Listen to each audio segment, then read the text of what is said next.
हाय सांग मैंने आज हूँ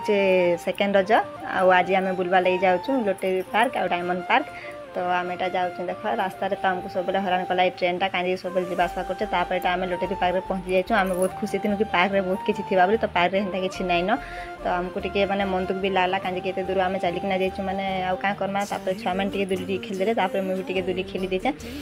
सेनु आम बाहर किना पलि आसुँ कहीं हेन्ता तो किसी नाइन पार्क जेनटा कि आम देखिपारमु बोली तो आम सेनु बाहर पलि आसुँ आम पहुँची जाइए आमर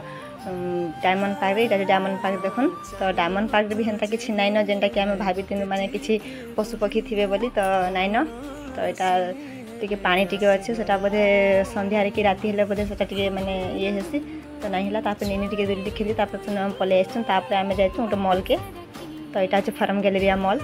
मॉल भीतर के आम एंट्री कर देखुन टे माने काଣା नमा काଣା नहीं तो यहाँ सब से ड्रेस सब माने पड़ता तापर आम मुझे नहीं आसली कहीं आम भल लगे छुआ मैंने कहले आम कुरकुरी नम बोली आम गुपचुप ठेला पाखे पहुँची जाइए गुपचुप खाई आम टे स्प्रिंग रोल नहीं आसुँ घर के पार्सल छोले भटूरा टे नहीं आसुँ आम खाईकिना रेडी होता सका देख केते वर्षा होचे आपण मानकर वर्षा होचे कि नहीं आज किंतु पार्कटा भल करें आमर वीडियो भल लगे लाइक शेयर सब्सक्राइब करदे बाय।